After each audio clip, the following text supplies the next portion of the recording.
Okay, before this video gets started, I thought I'd add this because I'm figuring somebody's going to ask about it or say this is the way they do it. The reason why I do them the way I do them is because that works for me. It might not work for somebody else. Somebody else might have more tooling. For me, the most economical way for me to go and the easiest way for me to go is to do basically a 502, which is basically a half-inch liner, uh, false guide, if you will. And I can get them in different sizes, and I can, if I want to go to a 3/8 or a 5/16, I can close them up no problem. Somebody was saying, well, they leak through the exhaust side when I've done them that way. Essentially, when you core this out, it's going to be about 50 thousandths wall. If they're that bad and they're leaking at 50 thousandths, that means that they've had to eroded 50 thousandths away. That's quite a bit of material. I've knocked these out, and it'll look pretty much like this. This is a full replacement, which I really prefer not to get into that because a lot of times when the GM machined these, they machined them in the head and they finished them in the head, and they're never really 100% on center. So you can get into some trouble there. But if you're going to an oversized valve, then you have an option. You can do a bronze, solid bronze, or you can just replace it with an iron. Depending on what you're going to do and what the application is, and a lot of times you can get it in reduced. So this is 3/8, this is 11/32. When I go through that much trouble and I'm going to do oversized valves, I usually go to that. Now, I think in the video I say, you'll have to figure out how much time and effort. Double. Bronze is more money than iron. You can go this way too. You can put liners in. And there's nothing wrong with liners. You're not taking out as much material, and you can put a liner in. And if the guide isn't really bad and it ain't really all womped out, you can put these in. The problem with these is I don't have the tooling to run these. I have the tooling, everything here in the shop to do a 500/502. The tooling's over, it's almost like $700 for each kit. So if I want to do 11/16 with these, I need the kit. If I want to do a 3/8 for these, I need the kit. If I'm doing 5/16 with these, I need the kit. I don't need that with this. All I need is the core drills, and I have the core drills. And this is what a core drill would be. And I have these. And I have them from 5/16 all the way to 3/8. And that usually covers everything. So I just want to make that clear that, some guys use these liners. Some guys absolutely love them. I've used them in the past. I just don't have the tooling for them. So this video will be about how I do them. Now, I've been looking for tooling for this stuff, and I'm not going to buy $1,400 of the tooling when I don't need it. This is nothing wrong with this. This works just fine. If you take the time and you broach them in right and you hone them, they're fine. But I can put a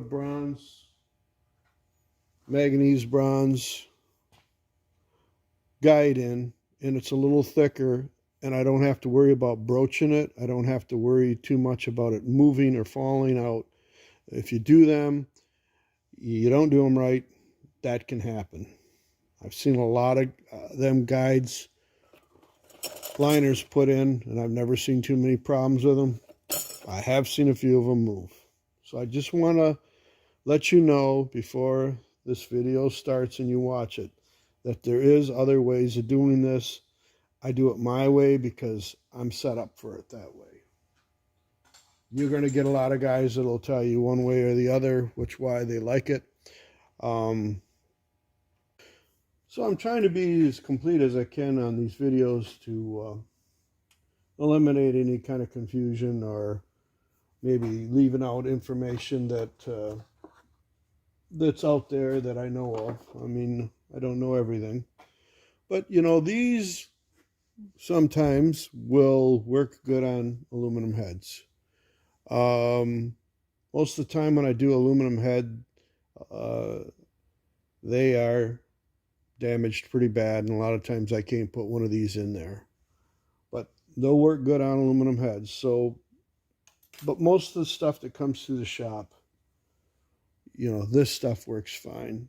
And the 502s, they work fine for most of the work.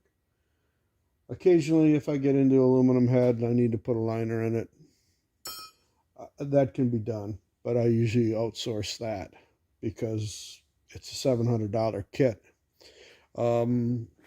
You know, if the guides are really bad in the heads, then we can line them. A lot of times, if they're really damaged, usually what happens is I replace the whole guide, because a lot of times if the valve's bent, the guide's shot. So you can see that this stuff is still available. This was what I showed you was K-line. I don't think these people are in business anymore. So, but you can get them through SBI catalog. Goodson sells them. You can get them through Goodson. I don't know where the page is exactly, but you can get them through here too. So they're still available. They've been around for a long time. There was another company that made these that look like a continuous wound coil. And you put them in and you'd machine them. Now, Goodson was offering them about probably 5 years ago, and I'm probably off by about 4 or 5. But them aren't as popular, and I don't even know where you get the liner material. It was basically like a helicoil.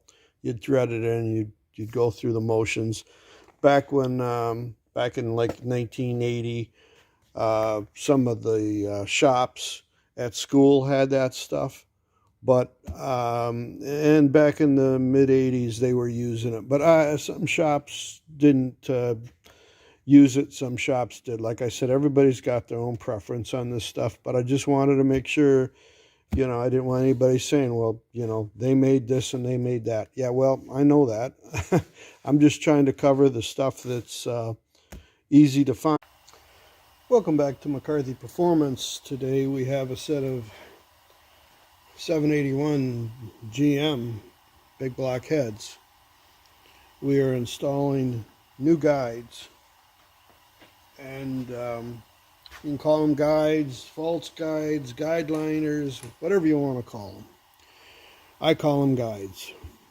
So we're putting in a one-piece guide. It's going to be iron. These are spiral grooved. I break the edge on them, so when I drive them in, they'll have a little more lead on them. They'll center better. These will get trimmed down. On these heads, on most big block Chevrolet heads, all the big block Chevrolet heads I've ever seen from the factory, the intake is dry, which means there's no coolant around it, and the exhaust side is wet. Now, I've talked to people online, and they have told me that they've had them leak, that they don't put them in, and I've actually heard people say that they've leaked like a week after or a year after or whatever. You can put the whole guide in. They make two styles of these. You have to be very careful. Some of them get drawn out this way. Some of them get drawn out that way. The newer ones get drawn out this way. The old ones get drawn up through the spring side of the head. Now, I've had old heads that GM continued making that have been like a 1970 454 closed chamber head that have the newer guides in them. So you have to be careful. When GM ran the older heads and they changed the tooling, the heads were done with the newer guides. So you be aware of that. It's probably very unusual, but I had a set of heads here that were that way. Now, you're coring this out and you're putting this in. This is basically 500. It's over by 502, so there's a little bit of press on this. So there's a thin shell of this, and I've had people say, well, they rot through. Well, if it's a saltwater engine, I guess you should be aware of that. Maybe you should drive them out. If it's enclosed cooling and it's ran antifreeze in it, chances of it being rotted so bad that it's going to leak once you core this one out. I've never had a problem ever. Not saying that I'm not going to experience a problem, but I've never had a problem. So you want to be aware of that and take that in consideration. If these are salt water and they're older heads, which 781s are older heads, you may want to consider taking the whole guide out. Now, I don't do that because it's pretty hard. They usually have a little bit of rust on them. They usually don't like coming out very easily. So this is the most, this is the least amount of effort and less evasive than knocking them out. But if you have to knock them out because it's a saltwater head, you know, you might want to figure up the bill and figure out if it's even worth doing them. Maybe you can talk them into a set of aftermarket heads. I don't know. It gets to a point where you start working on these and you start replacing guides and seats and a lot of other things, and you know, you might want to talk the customer into a newer head. You know, it doesn't help you out, obviously. I mean, you need to make more money restoring their heads for them. But if you've got to worry about them being rusty, there's probably other things you might want to consider worrying about too, if they're that bad. So we're going to core these a lot of anything different on these particular heads as I've done in the past on many other heads. It's the same, you know, same application, pretty much the same technique for all of them. So we'll get going on these. Of course, I'm set up for the intake, and the table's angled, the head's angled. These have a fair amount of excessive clearance, I guess you could say. They're loose.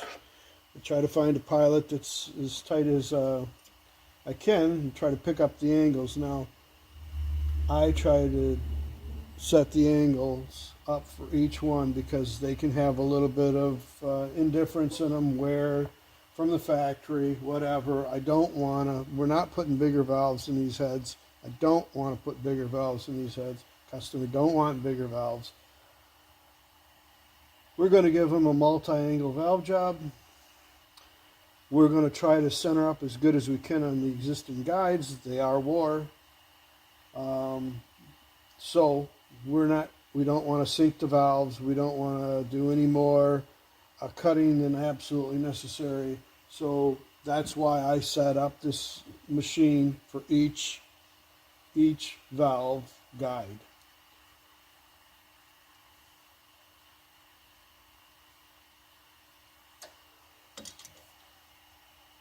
So we're leveling it right now. We're checking that the machine is at the same angle as the guide. And according to my level, we're off a little bit from the last one.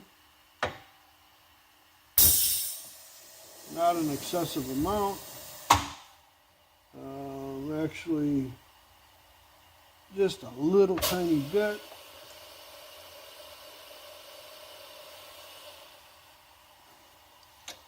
Now we're going to check this angle here. It's going to be directly related to the table. So basically, you know, the setup of the machine, because we're not going to tilt the machine head, we're going to tilt the table more or less according to the angles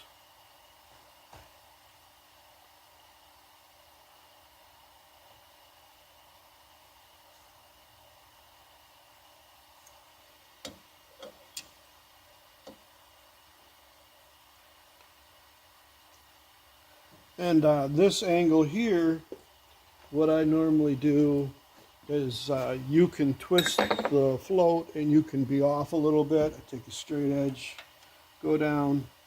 That'll give me an idea. We're true to the top of the table. So, you know, if we go like this, we can be off or on. So that's what I do. It's just kind of to establish a point here. And we're off a little tiny bit. So we're going to adjust this.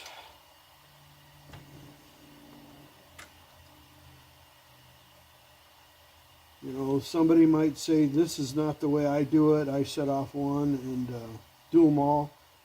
Good for you. Don't waste your time talking to me about it, because this is the way I do it. If you've got a way that you want to share, that's fine, but don't expect to see me doing it. I've done a lot of valve guides. This is the way I do them. Right or wrong, I'm happy with what I do. Don't want to sound ignorant. That's just kind of the way it is.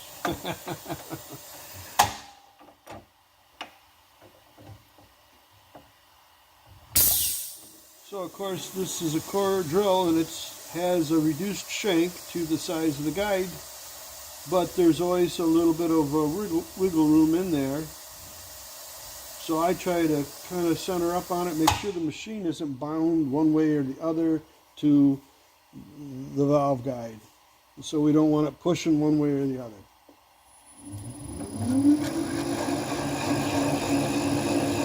Don't force the machine, let the drill do its job. These do get dull after a while. It's a good idea to keep them sharp. This one's a new one. Sometimes you can buy a new one cheaper than you can have one ground. If you have the technology to do and sharpen one, then by all means do it. But sometimes it's hard to find somebody to do tooling, you know, sharpen your tooling. So I was able to purchase this for the price of probably getting it ground. Shop on eBay. This one happened to be a K-line, and it's very sharp, and it works really quite well. Okay, and don't move the machine. Now this is a ream. Of course, it's centered up. It's reduced shank right here. It's got a little nick in it right there. I just noticed. It caught something it didn't like, but it still does a good job. So we'll keep continuing to use it, but it's probably going to need a new one in the future. You want to push the ream through as fast as you can without stalling it. You don't want to dwell with the ream. Okay, we're all the way through, and we pull it back. And that's pretty much the way it goes all the way down the line. Of course, you want to brush out your guide, make sure there ain't no junk in it. Take your pilot, check it for straightness to the machine, and then go on to doing it. That one looks fairly decent, and it's close as it needs to be.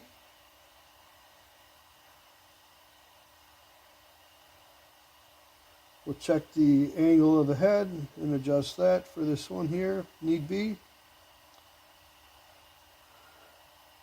And you know, if you want to, you can also use your square to check this. Usually that one isn't too bad. Usually I can eyeball that pretty close.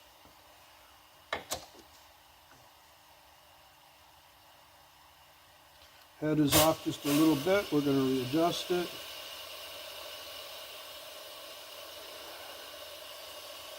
You know, this head's from the 70s, and this was done on a multi-spindled machine.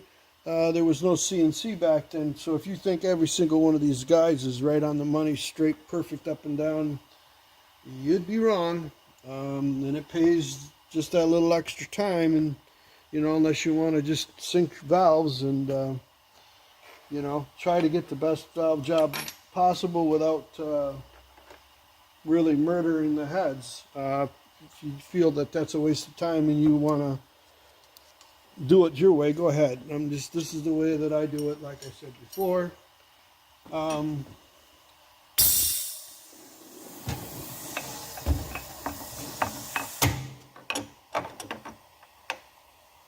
We'll set her up on her driller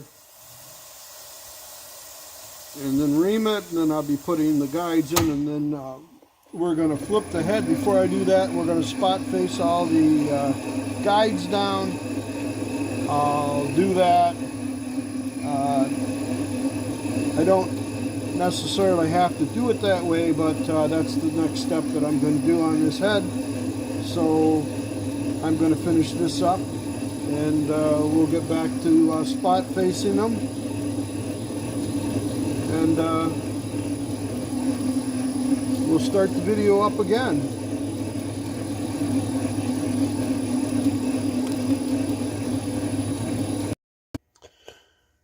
Okay, so we have this cord and reamed for the guide, the 502 guide we're putting in here. I wanted to mention this. If the head has ever been blown up and it's ever been a valve, you want to make sure that this area here is not cracked. You know, if it's past the guide, you're going to have a problem with this head sealing up. There's a couple things you can do to fix it, but at that point you probably are just better off to look for a different head, unless it's a numbers head and it's rare. Then there's ways of fixing it, but it can get into the point where it's just better to buy another head. But I wanted to mention that. If the head's been blown up and it's been a valve and the valve has been shoved up through the head, there's a chance that this could be cracked, so be aware of that. So I got the head rotated. We're going to spot face the new guides that are sticking up. That would be the original height from the factory. We're not going to run more than a 570 lift cam in this, so once I spot face these, I'll put a valve through with the retainer that I am using and figure out how much height we have here. And then, because I'm running a rigid chimney Viton top seal with a tensioner spring on it, we'll figure a little bit more, so we have a little bit extra.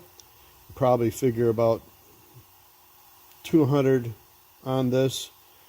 There's like 180 top on this, so we don't want to crash it. So maybe 180, 200, just in case if he decides he wants to run a little bit bigger spring. But we don't want to take any more off the guide than we absolutely have to. Sometimes these will drive in and they'll go pretty nice, and if you've got a real sharp tool, they don't usually split. Sometimes they'll split. A lot of times I'll roll them over and I'll spot face them to the well, and I'll just drive the new guide through and then shorten it up. Depending on what spring you have and how much room you have inside, you can use a 500 valve seal, and that'll allow you to go right on top of the old, not the old guide, but the new guide. Or you can try to cut this and shell it. Sometimes that goes good, sometimes it wants to flake. So usually what I do is I just cut them to 500 and I use a 500. You can use a 530, but I've had mixed results with that, so I usually just go to 500. That way this will just get shelled off, and I don't have to worry about it flaking or chipping, because that doesn't look too good. Of course, when the springs are all on and that, you don't see it, but I know it's there. So we're going to spot face these, and then we'll cut them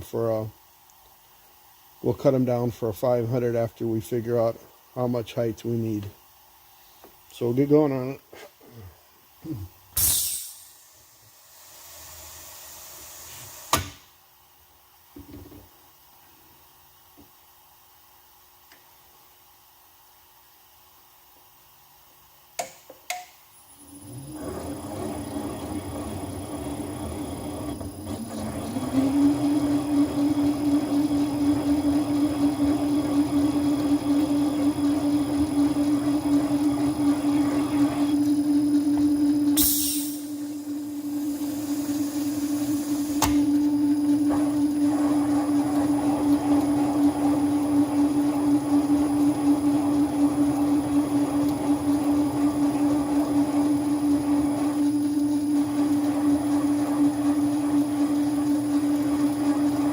So I did my calculation on my lift, and I figured the valve seal lip height, and I added a little bit for cushion and to be on the safe side. So now we're going to trim these down for the 500 inner diameter seal. Now I mentioned something earlier in the video, and I want to make sure that you understand that on the exhausts it's undercut on the older ones, and this is the thickest part, and that's the part that goes through the head. That's going to be up here, and this is going to be narrowed down, and you're going to drive the guide in on the older heads this way. And if you have to drive them out, you can drive them up. On the newer heads, you have to drive them down through the piston side of the head, combustion chamber side of the head, and then you have to install them upright. Now, how do you know if the head's got a smaller diameter than the newer one? You got to be careful with this, because I found out on an older set of heads, like I said before, that they were cut for a newer guide, and I had to replace them. Best advice I can give you is, if when in doubt, try not to replace them. If you think you've got and I don't have one here, but if you've got a newer one, this part of the guide's going to be bigger, that goes up this way. You could probably measure that and look at it. It's going to be bigger. If you drive it out the wrong way, if you try to drive an old guide out this way, you'll disturb and destroy the sealing surface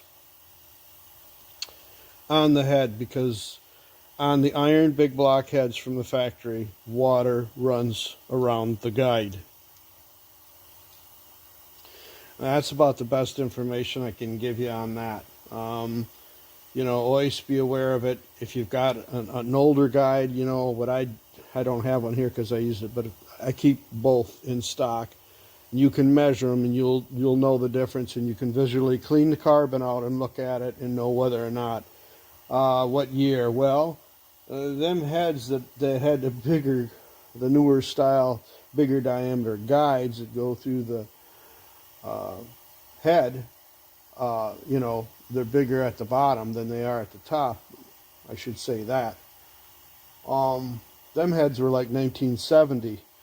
And the only thing I can come up with is they were bought out of a warehouse, and that was, you know, probably just a new old stock head that they ran them heads through with the newer equipment, and probably about 90, around there, 89, 90.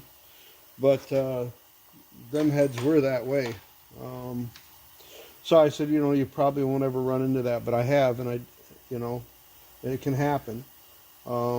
Why does GM do the things they do? Don't ask me, but them heads were bought on a warehouse buyout, and I ran them, and I had to replace the guides.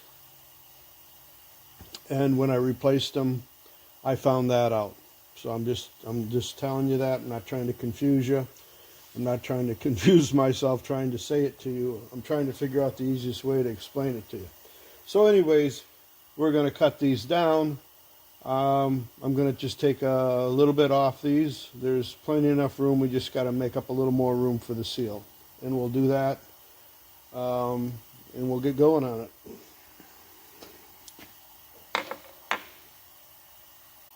Okay, what I normally do is I'll put, this just happens to be a 12-point ARP.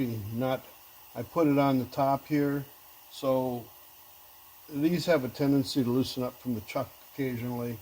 And once you set this and you want them all the same, you want it to come down on something if it does move, that it isn't going to go all the way to the top of the chuck and affect the height, and you got to reset it. So I just put that in there.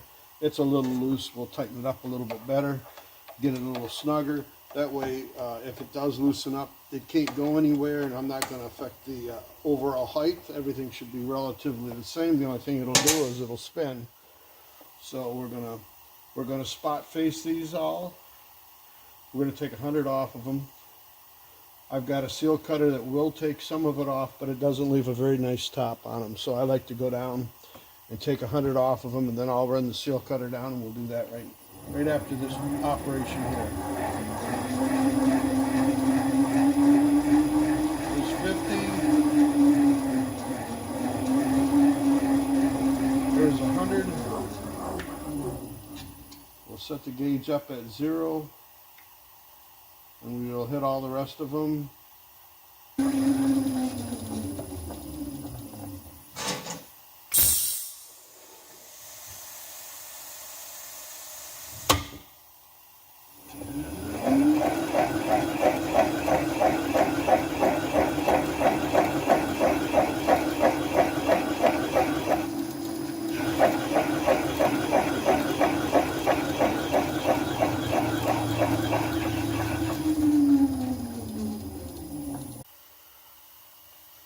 So we got it all cut down. I checked it. Now this is a 531. This is what I use for a checker. Because it's a 531 inside diameter for the seal, I can just slip it over that 500 diameter. Of course, if I put the 500 on there, I'll destroy them. These are easily, you just slip them on. The seal and the retainer height, everything's pretty much the same. So what I've got is I've got an additional, roughly about 70 thousandths clearance additional for that cam. We talked about 570, 580, roughly around there. So we've got plenty of cushion there. We'll be all set. And if somebody decides to run a bigger head or a bigger cam on these heads, which I don't know why they would, but if they did, there's room there. I'd rather have a little bit more room than not enough. So we're good. We've got them cut. I'll do the intakes.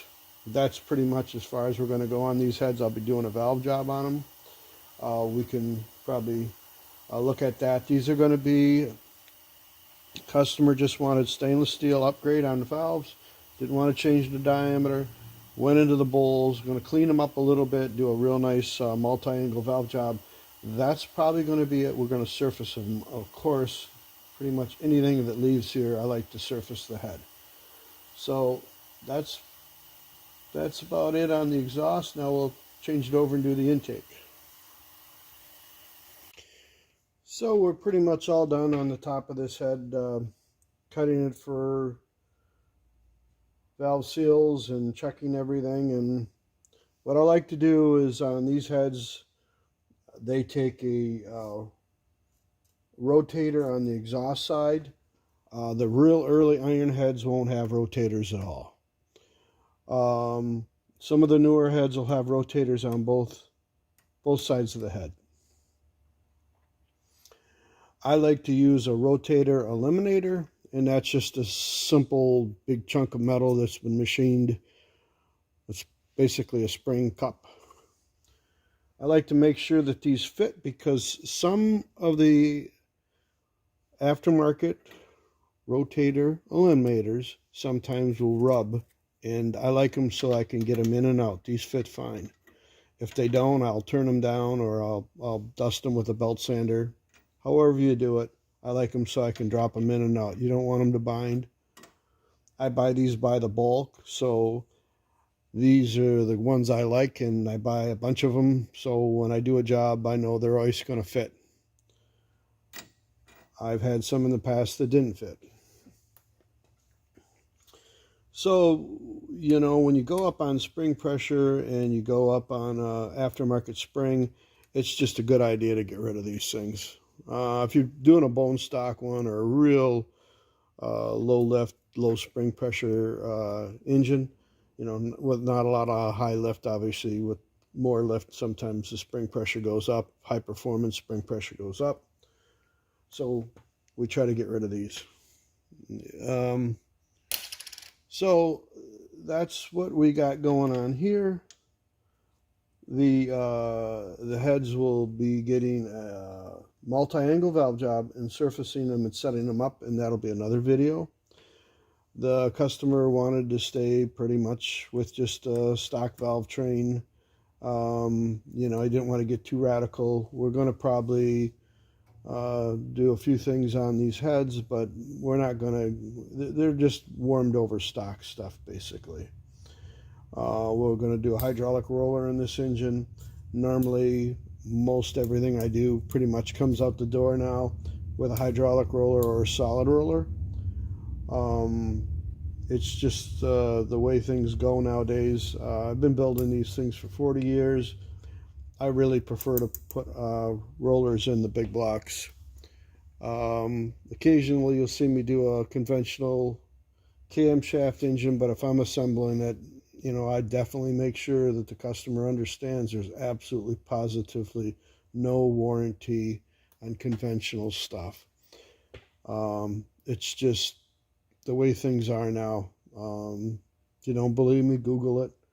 I don't want a bunch of nasty emails on it. That's just I've been doing this for, you know, a long time, and I can ship an engine out and it can go to Canada or wherever, and I don't have to worry if it's properly broken with a roller. So we're going to end this video here. You know, if you like what I'm doing, hit the like button, and if you're not subscribed to my channel, please do so. It doesn't cost nothing, and you know, maybe you'll pick something up or not. But thank you for watching.